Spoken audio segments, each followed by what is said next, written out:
Okay, look, if you and your friends are gonna use my weights, you better re-rack them, all right? Sorry about that. Can't take that cat anywhere. Hey, Walker Tracker, Chris the intern here. So this is the second half of our video on how to get started with fitness. First half we covered stages of change and the health history questionnaire.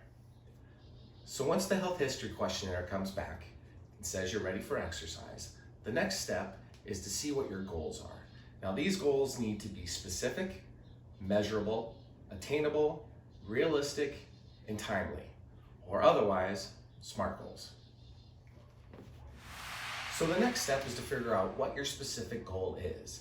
Is it to lose some weight? Is it to run a marathon? Is it to gain some weight?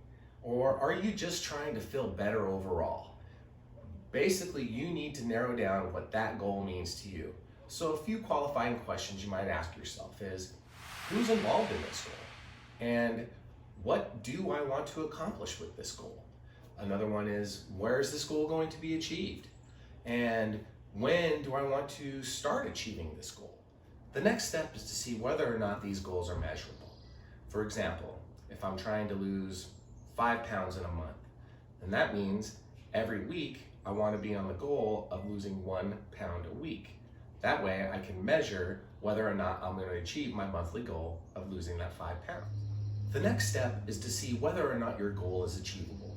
Have you given yourself enough time to accomplish that goal?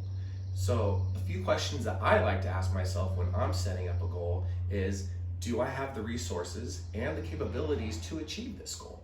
And if not, what do I need to do to get there?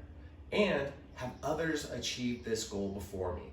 That'll give me the confidence I'll have to move forward with this goal. The next step is to make sure that this goal is realistic. Don't set your expectations way up here when they should really be down here. And you want to set up smaller goals. And another question you want to ask yourself on this one, are you able to commit to achieving this goal? Which is going to become really important. So you want to make sure that this goal is realistic. If you were trying to say, run a marathon in a month, that goal's not really realistic. But if you were to say, hey, I want to try to run a marathon in 6 months, absolutely. And lastly, time-based. You want to make sure that you have enough time to achieve your goal. And you want to make sure that your goal has a deadline so that you have something to move forward to throughout the process of achieving your goal. Okay, so now that we figured out what our goals are and how we're going to achieve them, the next step is the FIT goal, or the FIT principle, which basically stands for frequency, intensity, time, and type. So the first one, frequency. How often are you going to work out? Now, if you're going to start a weight training program, you may want to start off slow with 2 to 3 times a week. It all depends on what your goals are on how often or how frequent you're going to do this. Which brings us to the next one, which is intensity, which basically means how hard you exercise. So for example, if I'm lifting weights 3 to 5 times a week on my frequency, how intense am I lifting those weights? And is it really difficult for me? So the way to measure that would be to either A, add weight, or B, add more reps. But either way, it's going to be different from person to person. A good way to kind of measure your intensity is with a perceived rate of exertion. So it usually goes on a scale of 1 to 10, and you want to keep yourself between a 5 and an 8. You don't want to only go up to a 10 because you're not really trying to overexert yourself.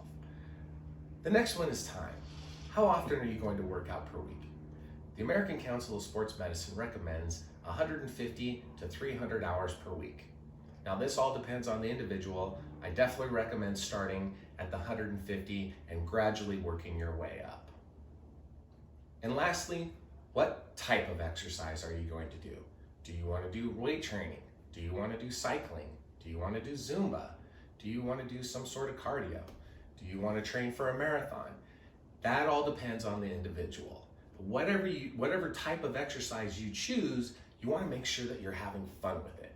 Because if you're not having fun with the type of exercise you choose, you're not going to stick with it. So in this video, we've covered SMART goals, which is what you're trying to achieve, and we've covered the FIT principle, which is how you're going to go about achieving those goals. The next step is to get started. If you have any questions, please feel free to leave a comment in the comment section below. If you like this video, give me a thumbs up. Thank you, Walker Tracker, and I'll see you in the next video.